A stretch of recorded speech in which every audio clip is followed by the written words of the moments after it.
Halo sahabat Kayumo, ini adalah video pertama kami. Akan ada beberapa macam tema yang dibahas di channel ini, mulai dari gaya hidup, desain rumah, dan bahkan bangunan, serta berbagai macam hal. Untuk video kali ini, kita akan sedikit bahas lifestyle yang berjudul konsumerisme. Rencananya untuk tema konsumerisme, kita akan buat playlist khusus yang terdiri dari beberapa video. Mari kita ulas secara singkat tentang sejarah konsumerisme, sebab dan akibatnya. Bab 1. Semua bermula dari kapitalisme. Apa yang kalian ketahui tentang konsumerisme? Mengkonsumsi sesuatu secara berlebihan, membeli sesuatu produk hanya karena FOMO, atau bahkan membeli barang karena termakan iklan. Menurut sosiolog Colin Campbell, konsumerisme adalah kondisi sosial yang terjadi saat konsumsi menjadi pusat kehidupan banyak orang dan bahkan menjadi tujuan hidup. Ketika semua itu terjadi, segala kegiatan hanya berfokus pada konsumsi saja. Sebelum jauh memahami konsumerisme dan berbagai macam akibat yang akan ditimbulkan olehnya, maka ada baiknya kita mundur jauh ke belakang, jauh sebelum pabrik-pabrik berdiri dan langit belum tercemar oleh polusi kendaraan bermotor. Pada ribuan tahun sebelum Masehi, awalnya nenek moyang manusia bertahan hidup dengan cara berburu dan mengumpulkan bahan makanan.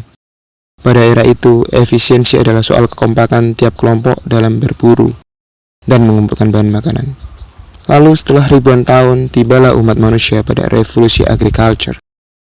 Nenek moyang kita mulai menetap, mengelola lahan, menanam, dan berternak.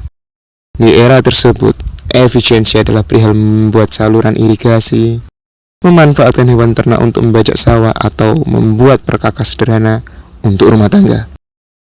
Jika dibandingkan era pemburu pengumpul, berbagai perkakas tampak menjadi lebih baik. Namun, semuanya masih digerakkan oleh tenaga manusia atau hewan. Lalu, tibalah umat manusia pada tahun 1769. Tahun di mana seorang jenius berkebangsaan Inggris bernama James Watt menemukan mesin uap. Penemuan ini mendorong terjadinya revolusi industri. Pekerjaan-pekerjaan sederhana dan berulang digantikan oleh mesin. Mesin lebih murah, konsisten, kuat, dan efisien. Barang yang seharusnya diproduksi oleh 20 orang tenaga manusia mampu dengan mudah dikerjakan oleh 2 orang dengan bantuan mesin. Dengan adanya mesin produksi, maka barang-barang dapat diproduksi dengan murah, cepat, dan konsisten. Namun, berbagai barang murah tersebut harus kita tukar dengan kerusakan lingkungan. Mencairnya es kutub dikarenakan gas rumah kaca yang menyebabkan suhu bumi semakin meningkat, tercemarnya sungai karena limbah tekstil, penebangan hutan secara besar-besaran demi memproduksi perkakas rumah tangga. Bab 2. Menciptakan kebutuhan. Ada satu syarat yang harus dipenuhi untuk memproduksi barang dengan harga murah, yaitu produksi massal. Produksi massal mengharuskan barang laku dengan cepat. Ini berdampak pada tren serta strategi pemasaran. Mereka membuat persepsi bahwa mainan untuk anak laki-laki seharusnya berwarna biru dan pink untuk perempuan.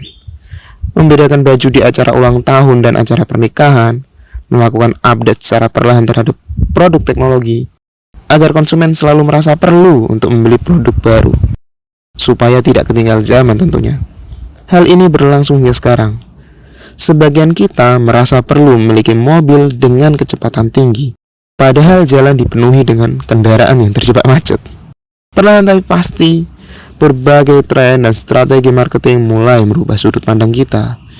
Kita mulai mengukur kebahagiaan dengan apa yang kita konsumsi.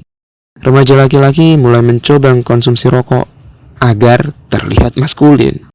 Para perempuan memimpikan memiliki sepatu ratusan juta agar dapat diterima dalam pergaulan kelas sosial tertentu. Kita mengkonsumsi minuman soda dan makanan manis hanya karena sering melihat iklan itu di media elektronik, tanpa memedulikan dampak jangka panjang pada tubuh kita. Pada akhirnya, pertimbangan terbesar kita dalam membeli produk hanya soal harga. Bab 3. Etika. Bukankah semakin cepat ekonomi berputar, artinya masyarakat semakin sejahtera? Semakin banyak barang dibelanjakan, artinya membuka semakin banyak lapangan kerja. Dengan semakin banyak lapangan kerja, maka semakin makmur umat manusia. Namun, uang dan kemakmuran hanyalah alat. Mereka tidak memiliki nilai. Nilai uang dan kemakmuran ditentukan oleh seberapa bijak uang didapat dan kemana ia dibelanjakan. Mari kita lihat betapa uang dan kemakmuran hanya alat yang tidak memiliki nilai. Pada tahun 70-an sampai 90-an, di negara Kolombia, ada seorang gembong narkoba besar bernama Pablo Escobar. Namanya bahkan pernah masuk pada jajaran 10 orang terkaya menurut majalah Forbes. Dia diisukan memasuk sekitar 80% kokain ke Amerika dan tak segan melakukan tindakan-tindakan kejam terhadap mereka yang dianggap mengganggu bisnisnya. Namun ironisnya, bagi masyarakat miskin Kolombia, dia adalah Robin Hood. Semasa hidupnya dia banyak membangun gereja, lapangan sepak bola, perumahan bagi orang miskin, dan berbagai kisah dermawan lainnya. Pada kasus Escobar, dunia berang. Escobar dianggap tidak bermoral dalam hal mengumpulkan kekayaan. Dia tidak peduli dengan dampak yang terjadi pada para pecandu kokain. Yang ia pedulikan hanya keuntungan yang ia dapat. Contoh kedua, betapa uang dan kemakmuran hanya alat yang tidak memiliki nilai. Pada tahun 1945, Amerika Serikat menjatuhkan 2 bom atom di Hiroshima dan Nagasaki. Bom itu mereka namai Fat Man dan Little Boy, menewaskan begitu banyak warga Jepang dan berdampak pada kerusakan gen hingga beberapa generasi setelahnya. Namun, jika kita tarik ke belakang, kita akan menjumpai bahwa pembuatan bom atom membuka banyak lapangan kerja. Dalam sekali produksi bom atom, setidaknya melibatkan 50.000 pekerja, mulai dari tukang gali di tambang uranium hingga para saintis yang bekerja di laboratorium. Ironisnya, sebagian besar mereka tidak tahu apa yang akan tercipta dari hasil kerja mereka. Para penggali tambang hanya menggali dan menukar uranium yang mereka dapat dengan uang.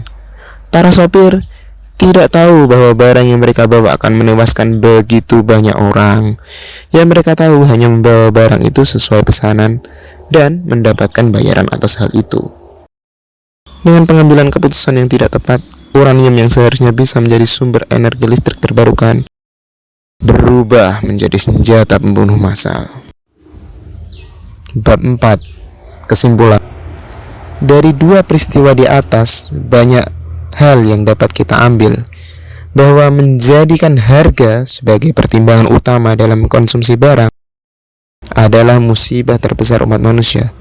Escobar berani menjadi buronan Interpol selama bertahun-tahun hanya karena beranggapan resiko yang ia ambil sebanding dengan harga yang akan ia dapat. Begitu juga Amerika Serikat mengeluarkan begitu banyak dana penelitian dan pengembangan untuk membuat bom atom karena Amerika beranggapan itulah harga yang harus dibayar untuk menjadi negara superpower. Kita memang tidak sekaya Escobar atau sedikdaya Presiden Amerika Serikat. Pengaruh kita tidak sebesar mereka. Namun, jika harga menjadi satu-satunya pertimbangan kita dalam konsumsi sesuatu, sejatinya umat manusia perlahan tapi pasti sedang menghancurkan peradabannya sendiri. Jika tiap orang sadar bahwa pola konsumsinya berdampak pada lingkungan, jika kita menganggap bahwa segala yang kita konsumsi menghasilkan limbah, bahwa tiap perjalanan kendaraan bermotor menghasilkan karbon, bahwa limbah-limbah plastik lambat laun akan mengganggu rantai makanan kita. Orang kaya menggunakan private jet tanpa peduli dengan emisi karbon. Masyarakat kelas menengah mengganti handphone hanya karena ingin tanpa peduli dampak limbah baterai pada lingkungan. Dan kita semua membuang bungkus plastik setiap saat meskipun bungkus itu masih bisa kita gunakan hanya karena harganya murah. Tanpa nilai, efisiensi yang sejak dulu umat manusia usahakan justru menghasilkan barang murah yang mencemari lingkungan dan mengancam kehidupan kita.